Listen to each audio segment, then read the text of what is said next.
Ave Maria, cheia de graça, o Senhor é convosco. Bendita sois vós entre as mulheres.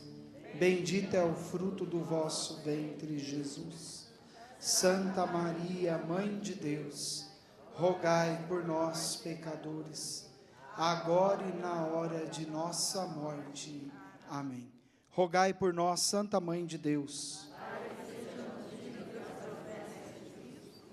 Muito bem. Nós vamos então agora dar mais um passo. Num primeiro momento, nós vimos sobre um chamado que nós possuímos, que é esse chamado à vida de santidade. E nesse momento, nós vamos ver que para de fato trilharmos este caminho, é necessário uma atitude da nossa parte. Não basta somente nós descobrirmos que temos um chamado, nós precisamos dar uma resposta coerente a esse chamado que Deus nos faz. E essa resposta, num primeiro momento, o primeiro passo que nós precisamos dar, essa iniciativa, que ninguém pode fazer por nós, Deus não pode fazer por nós, os nossos irmãos de caminhada não podem fazer por nós, é justamente a renúncia ao pecado. Este rompimento que passa por um caminho de liberdade pessoal, que passa por um caminho do nosso livre-arbítrio.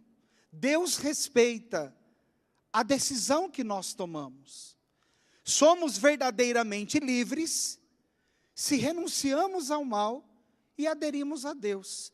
Agora, se usamos o nosso livre-arbítrio para escolhermos coisas que estão em contra Deus, nós não somos livres. Nós estamos usando o nosso livre-arbítrio para optar pela libertinagem. E a libertinagem nos afasta do caminho de Deus. Precisamos então, diante de Deus, fazermos um profundo exame de consciência. Vasculharmos a nossa vida. Termos a coragem de sermos sinceros conosco mesmo. Pode ver, nós somos rápidos em ajudarmos os outros a verem os erros deles. Mas na hora de nós enxergarmos o nosso, a gente dá um jeito de disfarçar. Não é? A gente empurra a sujeira para debaixo do tapete. Nós acabamos muitas vezes fazendo de conta que a vida que nós estamos levando está de acordo. Ontem eu vi uma notícia que eu fiquei estarrecido. Não é? Veja como uma coisa não combina com a outra. Não é? Uma religiosa, no país da Colômbia, ela abandonou o convento, e agora ela é atriz de filme pornô. E quando eu li a entrevista dela, ela diz assim: mas a minha consciência está em paz, porque eu vou na missa todo domingo, e eu rezo todo dia. Quer dizer, ela largou a vida religiosa para virar atriz de filme pornográfico. E ela disse: minha consciência está em paz, porque eu vou na missa todo domingo e todo dia eu faço a minha oração. É gritante a discrepância que existe nessa entrevista. Porque veja, nós também corremos o risco, não de chegar nesse extremo, Deus nos livre, não é? Mas, de dizermos que vamos à missa, cumprimos preceitos, não é? Eu vou à missa todo domingo, eu faço a minha oração todo domingo, como se fosse picar o cartão na empresa. Então eu marco a minha presença, não é? Eu cumpro a minha obrigação. Então a minha consciência está em paz. Não é bem assim. Nós precisamos, para romper verdadeiramente com o pecado, fazermos um profundo exame de consciência. E esse exame de consciência, ele passa por um processo aonde nós precisamos pedir ao Espírito Santo que ilumine a nossa mente e nos encha de ousadia, de coragem, para sermos sinceros conosco mesmo. Ter coragem de enxergar o próprio erro. Se você não enxerga o seu próprio erro, se eu não enxergo o meu próprio erro, não existe um processo de conversão que seja sincero. não vai exigir de fato uma pontuação na minha vida daquilo que eu preciso mudar, daquilo que eu preciso lutar. E eu vou continuar fazendo o quê? Disfarçando o meu erro. Eu vou continuar fazendo o quê? Empurrando a sujeira para debaixo do tapete e deixando a minha consciência em paz, entre aspas, picando o cartão na empresa. Isso é, indo todo domingo na missa e fazendo a minha Ave Maria e meu Pai Nosso todo dia. Romper com o pecado exige algo a mais da nossa parte. Exige uma atitude de rompimento com aquilo que é a vida velha. Exige uma atitude de romper relações com aquilo que o mundo me propõe. São Tiago é muito claro quando diz que nós não podemos beber ao mesmo tempo do cálice de Cristo e do cálice dos demônios. Ou nós bebemos de um, ou nós bebemos de outro. Jesus diz no Evangelho, não é possível servir a dois senhores, porque nós vamos amar mais um e desprezar o outro. Então não é possível nós estarmos na igreja com o pé em dois barcos. Podemos até ir na igreja, mas veja, no primeiro momento, na primeira pregação que nós tivemos, o documento da igreja Lumen Gentium dizia, a igreja é santa, a igreja é indefectível. E se a igreja é santa, se a igreja é indefectível, nós precisamos trilhar este caminho para participarmos da santidade da igreja. Porque se nós não participarmos da santidade da igreja, nós até podemos estar na igreja de corpo presente. Alguém aqui já participou de missa de corpo presente? O caixão está lá, o corpo está sendo velado. Alguém aqui já participou? É a pessoa que está ali? Não, é o corpo que está ali. A alma está diante de Deus, e ali está o corpo da pessoa, o cadáver. A pessoa não está ali mais inteira, ali está o quê? O cadáver. E a alma e o espírito estão diante de Deus, estão ali diante do Senhor, ou não, não é? Porque nós sabemos que após a morte, não existe só o céu, que é outra coisa que a gente não gosta muito de falar. Não é? Nós muitas vezes nos pegamos a um discurso manco da misericórdia de Deus e do amor de Deus, e achamos que no final das contas, seja bom ou seja ruim, porque Deus é bom e Deus é amor, todo mundo vai ser salvo. E as coisas não são assim. Não é isso que a igreja nos ensina. Existem alguns discursos aí, na boca de alguns, dizendo isso. Mas se nós olharmos a doutrina da igreja, pega lá o catecismo da igreja, estuda aquilo que a escatologia da igreja nos ensina, depois da morte existem 3 possibilidades. A possibilidade do céu, a possibilidade do purgatório e a possibilidade do inferno. E nós estamos sujeitos a ir para um dos 3 lugares. Indo na igreja ou não. E quanto a isso, logo nós vamos entender um pouco mais. Corremos o risco de sermos condenados, mesmo indo para a igreja, se nós não rompermos com o pecado na nossa vida. Mas Deus não é amor, está escrito na Bíblia que Deus é amor, isso. Mas depois desse Deus é amor, não está lá entre parênteses, ele também é bobo. Ele é amor, mas ele não é bobo. De Deus não se zomba, com a misericórdia de Deus não se brinca. Se de fato eu quero viver uma vida de santidade, e à medida que eu vou adquirindo a consciência daquilo que é ser igreja, que não é simplesmente estar na igreja, mas é desejar e trilhar um caminho para participar da santidade desta mesma igreja, que é a esposa imaculada do Cordeiro, que não basta eu passar pela porta da igreja para dizer que estou na igreja, é necessário viver a vida que a igreja me propõe, a vida que a palavra de Deus me propõe, e que não pode ser uma vida de muletas, uma vida de desculpas de quem não quer mudar de vida. Precisamos realmente romper com o mal. E como eu dizia no primeiro momento hoje, nós estamos vivendo uma crise. Uma crise não da igreja, mas dos cristãos, porque a igreja continua santa. A igreja continua imaculada, a igreja continua e vai continuar até o fim, sendo a esposa imaculada do Cordeiro. O que acontece é que são cristãos, batizados, que não querem viver de acordo com aquilo que a igreja propõe. E esvaziam, num discurso falacioso, a vida de santidade. Aquilo que a Sagrada Escritura nos diz, aquilo que a tradição da igreja nos ensina. Veja, eu estou na igreja à medida que eu estou percorrendo um caminho autêntico de santidade. Existe uma linha divisória aqui. Se eu estou numa vida de pecado, eu saio fora da igreja. Quando eu estou numa vida de desgraça, desculpe o termo da palavra, mas se eu estou vivendo uma vida no pecado grave, se eu estou numa vida de roubo, se eu estou numa vida de luxúria, de preguiça, de adultério, se eu estou numa vida de pornografia, se eu estou numa vida de gula, se eu não quero viver aquilo que a igreja me propõe, se eu acho que a palavra de Deus é dura demais, como aqueles que quando Jesus fez o discurso do pão da vida, falaram assim, essa palavra é dura demais, vamos embora. E Jesus não falou, não vai embora não, Jesus falou, pode ir. Mas Jesus falou, pode ir, olhou até para os apóstolos que estavam do lado dele, e disse, vocês querem ir embora também? Pode ir.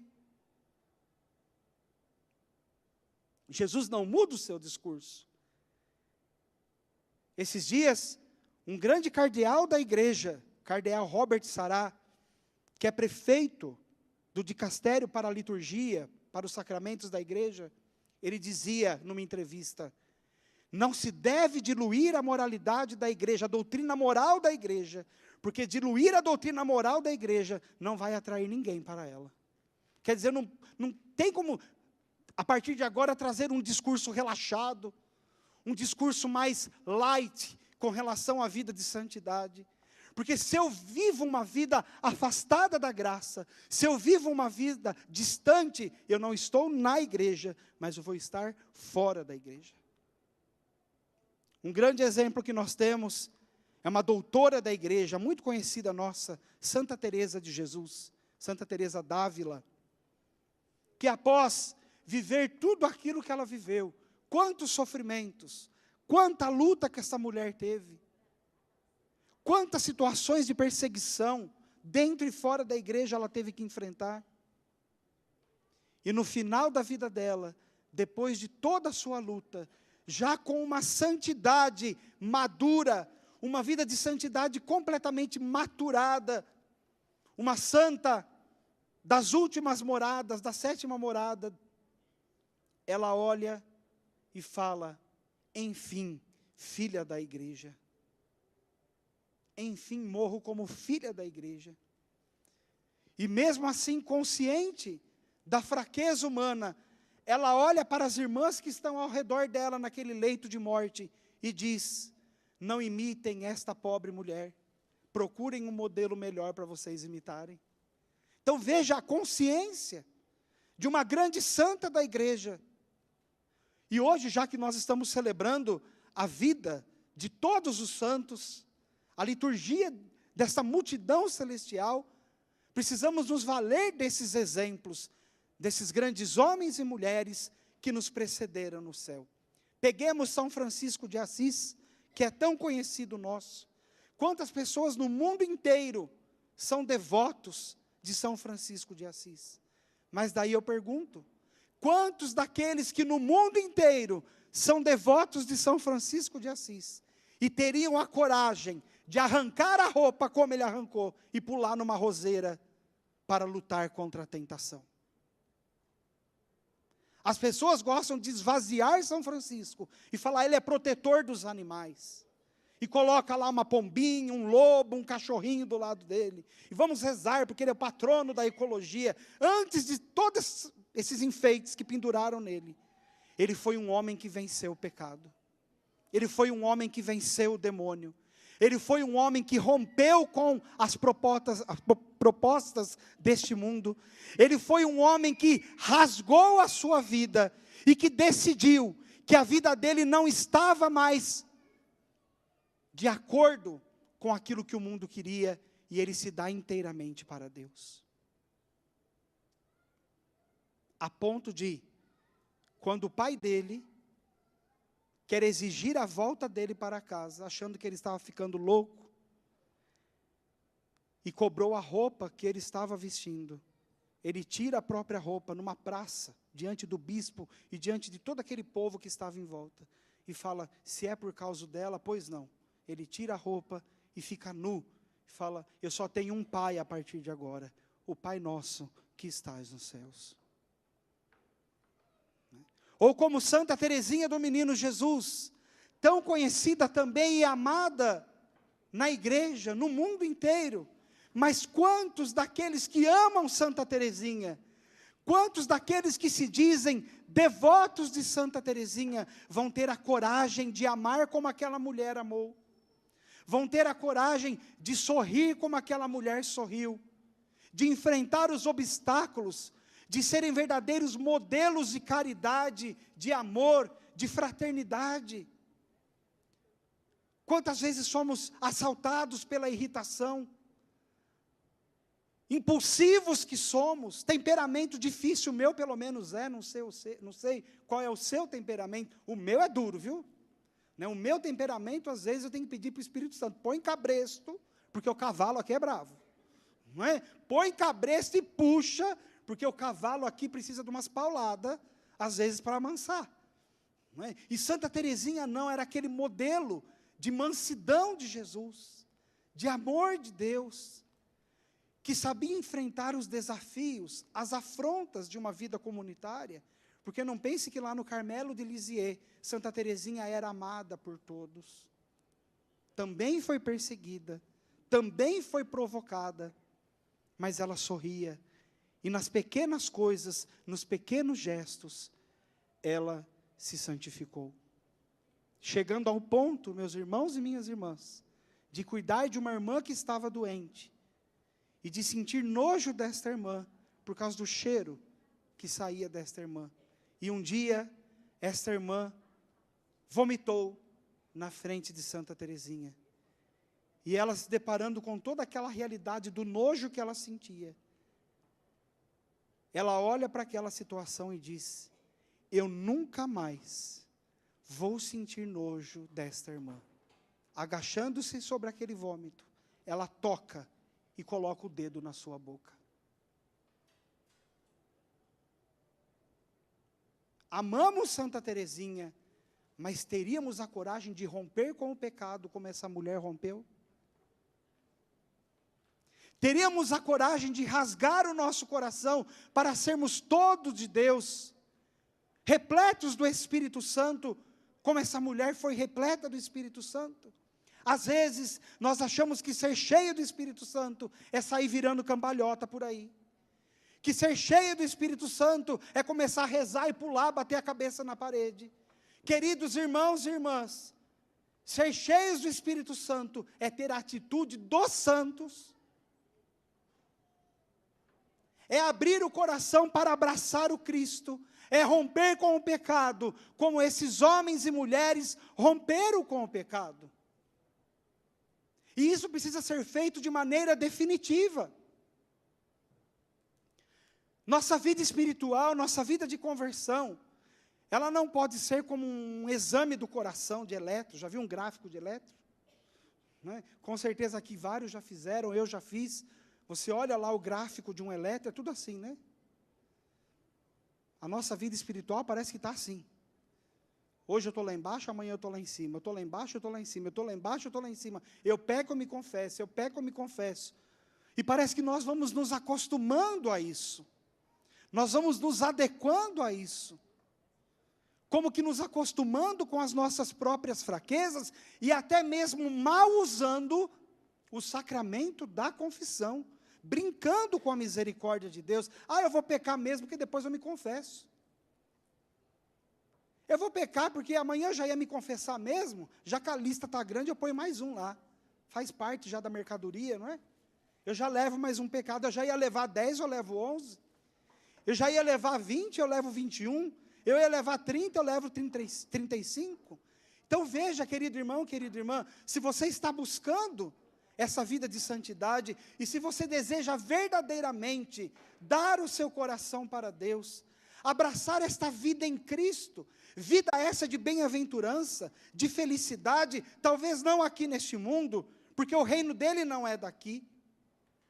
Aliás, é outro conceito errado que nós temos quando nós falamos de reino de Deus, e talvez por isso surja na nossa mente uma mentalidade de teologia da prosperidade, muitas vezes, achando que toda recompensa por seguirmos a Cristo vai ser dada aqui.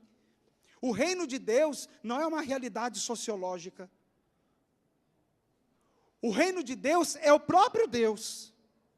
O reino de Deus é Ele mesmo, segundo os padres da igreja, segundo a patrística, segundo os santos padres capadócios, que desenvolvem isso de maneira brilhante. O reino de Cristo é o próprio Cristo.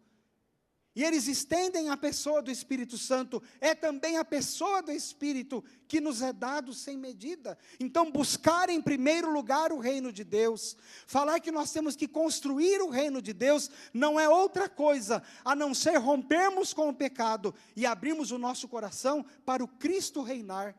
Abrimos o nosso coração para o Espírito Santo dirigir os nossos atos, como nós cantamos aquela canção tão conhecida, vem controlar todo o meu ser, o meu pensar, o meu falar. Isto é o reino de Deus.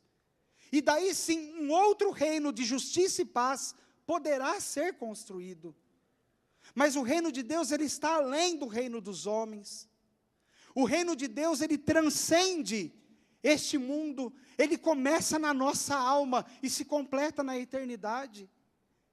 Ele começa no nosso coração, na nossa mente, quando nós desejamos ter a mesma mente, os mesmos sentimentos, os mesmos pensamentos de Cristo, e ele vai se completar, ser implantado definitivamente, quando, com a consciência tranquila, na paz de Deus, eu fechar os olhos para este mundo, e abrir os olhos para o reino, aonde não haverá mais dor, aonde não haverá mais sofrimento, aonde não haverá luto, aonde não haverá mais feridas para serem curadas, aonde não haverá mais na minha vida situações que eu precise de libertação.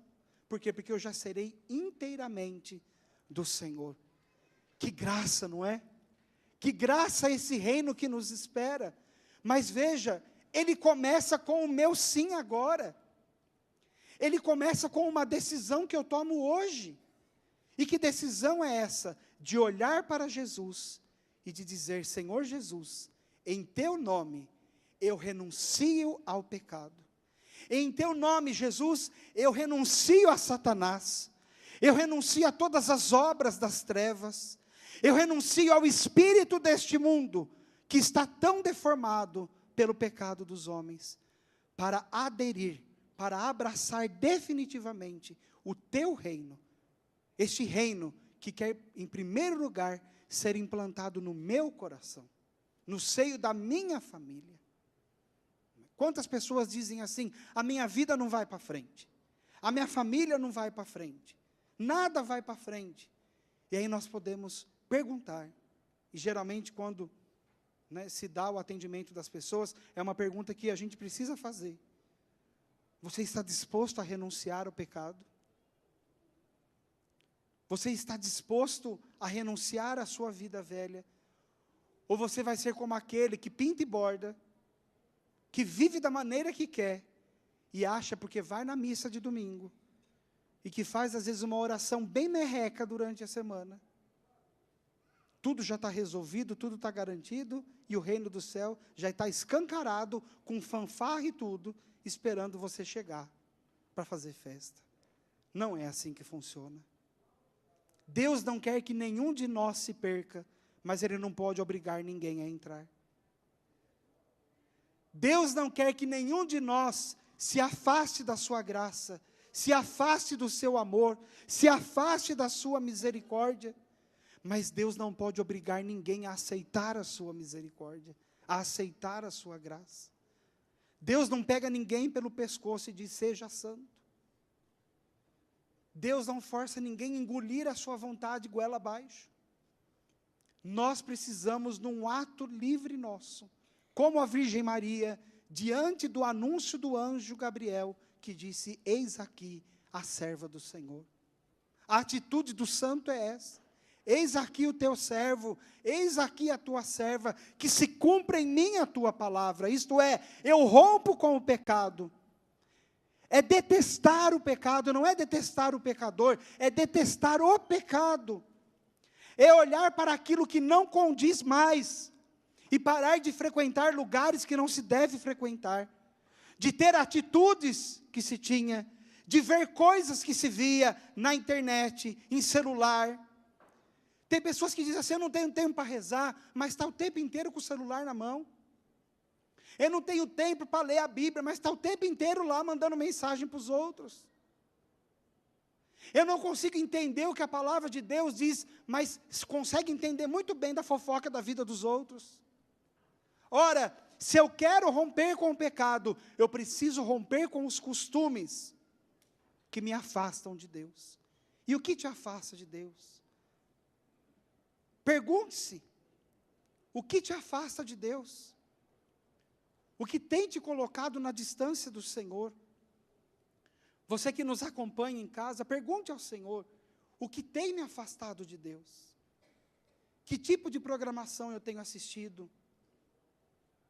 Que tipo de coisa eu tenho procurado deixar entrar pelos meus olhos? Quais são as imagens que eu deixo ficar gravada na minha mente? Quais são as palavras que saem da minha boca? São palavras de bênção ou de maldição? Que tipo de conversa eu me dou? Eu fico ouvindo falar mal da vida dos outros? Eu preciso me perguntar e romper com todas as realidades que me afastam do Senhor. É condição. Como eu disse, Deus não obriga, eu preciso querer. Mas também sozinho eu não consigo querer, porque o ser humano é fraco. E se sozinho eu não consigo, eu preciso do auxílio de quem? Do Espírito Santo de Deus. Eu preciso fazer alguns exercícios, que são coisas que hoje também pouco se falam. Por exemplo, um jejum, penitência. Ah, mas fazer jejum não é coisa do passado? É, para gente relaxada. Para gente que já perdeu metade da fé pelo caminho. É necessário fazer penitência. A igreja sempre ensinou, a igreja nunca afrouxou a sua doutrina sobre a penitência, sobre o jejum que nós precisamos fazer. Quantas vezes conversando com as pessoas, dirigindo as pessoas, eu dizia, tire uma coisa que você gosta. Primeiro eu fazia pegadinha, né? Fala para mim uma coisa que você gosta muito de comer. A pessoa rápido vinha com a resposta, tal coisa, 1 mês sem. Daí a pessoa assustava. Nossa, mas está pedindo para ficar 1 mês sem café? É 1 mês sem café. E você vai pedir nesse 1 mês sem café, que esse jejum se transforme em oração. Você vai pedir que esse jejum te adestre, não é? Que esse jejum te discipline, que esse jejum coloque rédeas em você, para que você aprenda a ter aquilo na sua frente, mas não tocar aquilo que está na tua frente. Ofereça a Deus como reparação pelos pecados que você já cometeu, né? Por as coisas erradas que você já fez. Ah, mas eu ouvi falar que jejum não se faz mais. Se faz sim. Quando se quer ser santo, se faz jejum. Quando se quer ser santo, se faz pequenos sacrifícios. Se faz alguns tipos de abstinência, né? Se tira uma refeição. Lá na comunidade, por exemplo, nós temos o jejum comunitário, todas as quartas e sextas-feiras. Além de nós não comemos carne, de quarta e sexta, né? De quarta-feira as pessoas são livres para tirar uma refeição, e de sexta-feira ninguém almoça. Né? Por quê? Porque nós precisamos ser santos. Nós precisamos. E às vezes as pessoas falam, mas vocês fazem jejum? A gente faz, nossa, mas não se ouve mais falar nisso. Pois é. É por isso que nós dizíamos no primeiro momento, que a questão da santidade é uma coisa que está em extinção. Agora você vai decidir se na sua vida espiritual, afinal de contas, você é ou não é católico? Sim ou não? Sim. É ou não é? Não estou ouvindo. Sim ou não? Sim. Se você é católico, meu irmão, viva uma espiritualidade católica. E não uma espiritualidade meia boca. Né? E a Igreja Católica, ela pontua as coisas. Talvez você fale assim, mas eu nunca ouvi falar sobre isso. Pois é, ainda bem que existe ainda bons livros, e existe um vasto material à nossa disposição, gratuitamente na internet, que a gente pode estudar muito bem sobre isso. É só a gente parar de ficar mandando mensagem para os outros, ou de ficar vendo coisas que não tem nada a ver com a nossa vida, e direcionar o nosso tempo para as coisas de Deus.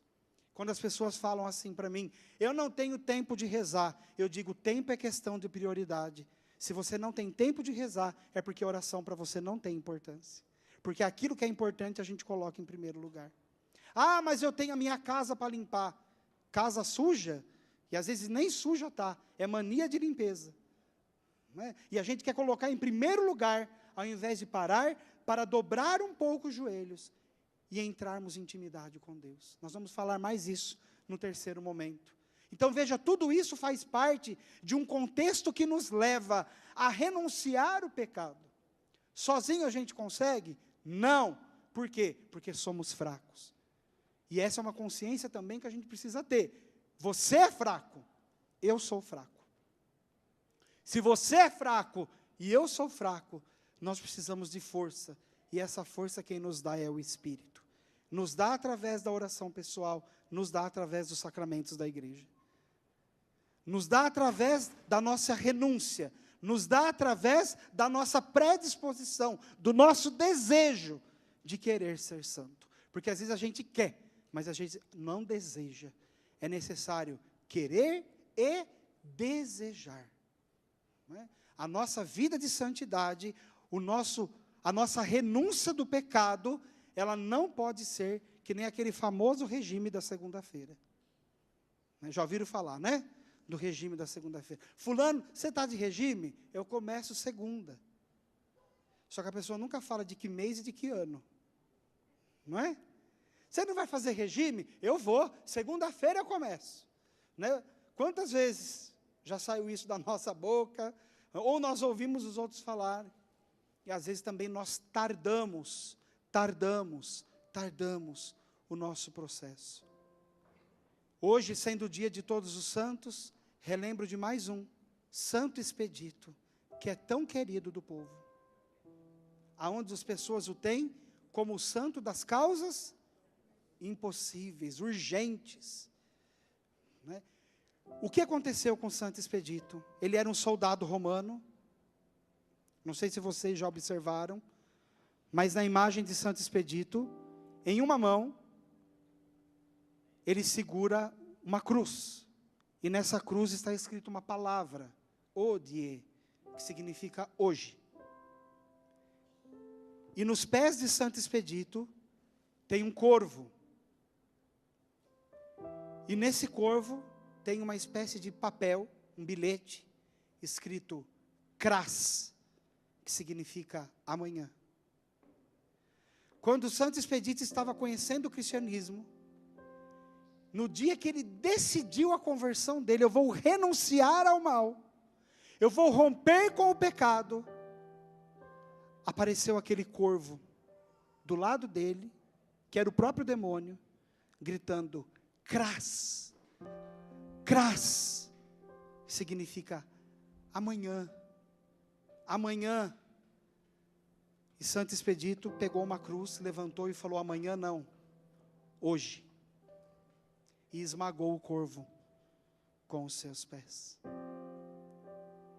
Queridos irmãos e irmãs, a nossa decisão não é para amanhã, não é para segunda-feira, é para hoje, é agora. Você acha que você vai estar vivo amanhã? Você pode garantir a sua vida amanhã? Você tem certeza que você vai ter mais um dia, que vai passar essa madrugada, e você tem o poder de garantir a sua sobrevivência até amanhã? Qualquer coisa pode acontecer e interromper a nossa história, a nossa existência humana. Por isso nós não podemos deixar para amanhã. É hoje, é agora, a renúncia do mal, a renúncia do pecado. Vai se colocando em pé. Nós vamos rezar agora. Você que nos acompanha em casa, se una a nós agora em oração. Vamos juntos. Você que se encontra aqui, você que está em casa, vamos juntos agora, unidos num só Espírito, no Espírito de Deus, como igreja de Cristo, renunciar ao pecado, romper com essas trevas, da qual o mundo está impregnado, e aderirmos à palavra de Deus, à vontade de Deus, para a nossa vida. Feche os seus olhos. Você que trouxe a Sagrada Escritura, coloque-a sobre o seu peito. Se você não trouxe, coloque a mão sobre o teu coração. E você vai repetir comigo agora a sua oração. Você que está em casa agora, se tiver oportunidade, repita conosco. Senhor Jesus, eu creio e confesso que Tu és o Senhor da minha vida, o Senhor da minha história. E é em Teu nome, Jesus, que agora eu renuncio ao pecado. Em Teu nome, Jesus, eu renuncio ao demônio e todas as suas seduções.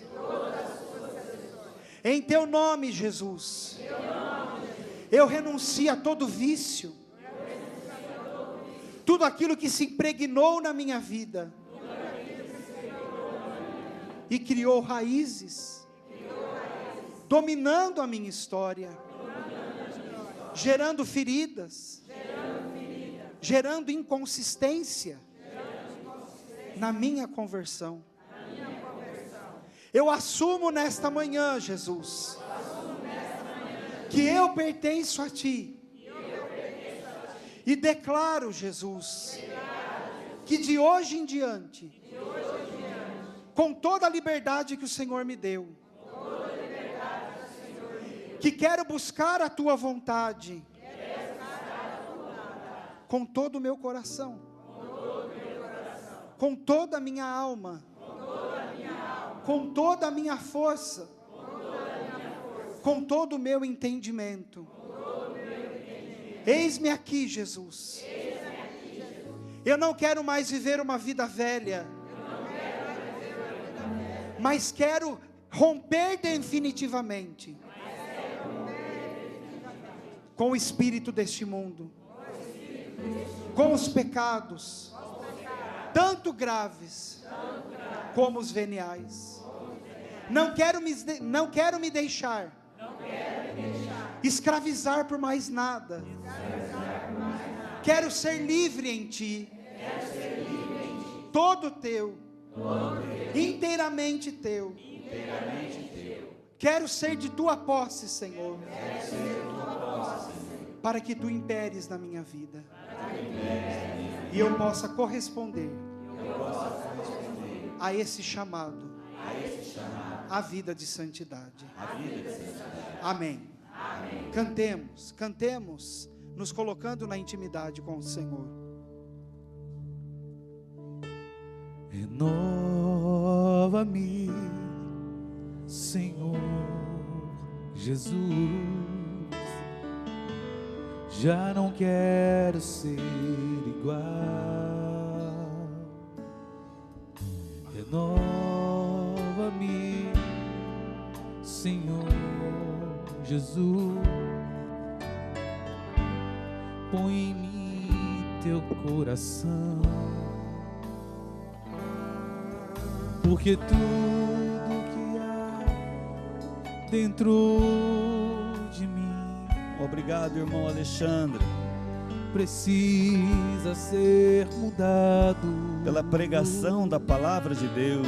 Porque tudo que há dentro do meu coração Rompendo com o pecado, precisa mais de Ti. definitivamente, para sempre.